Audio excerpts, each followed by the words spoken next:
అలాగేలేండి. అదిగో టికెట్ ఇచ్చా ఆయన వచ్చారు. టికెట్ ఇవ్వండి వెంక. అక్కడికి చెప్తారండి. టికెట్ ఇవ్వండి. ఎంతయ్యేది వడ్డీ నాటుకుని మాదిరి ఉండమే. ఎక్కడికి పోతావో చెప్పకపోతే టికెట్ ఎక్స్ట్రాగా ఇచ్చింది. పోవయ్యా బుద్ధి లేవని ఉంది. వీడి దగ్గరలో ఉన్నాడు. టికెట్ ఇవ్వనంటే చాలా దూరం వెళ్తుందండి, చాలా చోట్ల అవుతుందండి. అందుచేత మీరు ఏ ఊరు వెళ్ళాలని చెప్తే ఆ ఊరు టికెట్ తెస్తారు. అలాగా అయితే చెన్నపట్నం వెళ్ళాలి. ఎక్కడి నుంచి వచ్చావయ్యా? వడ్డీ జంతువులే ఉండమే. వాళ్ళంతా టికెట్ కోసం కాసుకొని ఉన్నారయ్యా. పట్నం బట్టి సాయంకాలం వరకు రాలి అప్పటిదాకా ఎక్కడైనా పట్టుకొని తింగోయ్యా తింగో. దగ్గరలో ఉన్నాడు. మీరు లండన్ వెళ్ళడానికి ఇష్టం లేనట్టు ఉందండి. మధ్యాహ్నం అయింది. రైలు వచ్చిందేమో. రైలు వచ్చిందండి. రైలు సాయంకాలం వస్తుంది.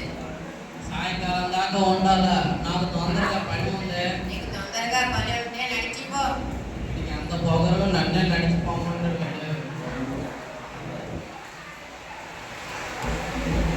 సాయంత్రం అయింది. ఇప్పుడు లెక్క కుదిరిస్తాను. ఎవరీడు నాకు ఇలా నిల్చున్నాడు. నీకు ఒకసారి చెప్తే బుద్ధి రాక రైలు సాయంకాలం వస్తుందని చెప్పానా? అది అబ్బాయి నేను రైలు మీద చదవడానికి రాలేదండి. మిమ్మల్ని చూస్తే నాకు జ్ఞాపకం వచ్చింది అని చెప్పడానికి వచ్చాను. ఏం జ్ఞాపకం వస్తుంది? మీ ముఖం చూస్తే ఉల్లాడిన తిరగని రాయ, మీ తలకాయ చూస్తే సున్నం పెడతా నాకు జ్ఞాపకం వచ్చాయి. పెట్టినట్టు వస్తుందా? ఏదో రైలు వచ్చినట్టు ఉంది, వెళ్దాం. ఈ రైలు ఎక్కడ వచ్చినండి? ఏ ఊరు వెళ్తారు? నేను ఎక్కడికి వెళ్తే నీకు ఎందుకు? రైలు ఎక్కడ వచ్చినండి? ఏ ఊరు వెళ్తారు? నీకు ఎందుకు ఆ ప్రశంస? నేను ఎక్కడికి వెళ్తే ఎవరో దగ్గర ఉంటారు. ఇవన్నీ కాదు.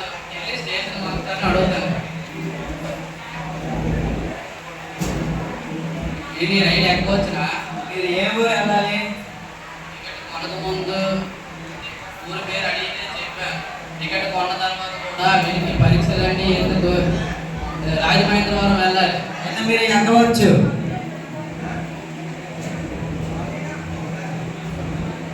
అమ్మ రైలు ఎక్కేసా. ఇప్పుడు నేను దగ్గర కుదిరిస్తాను.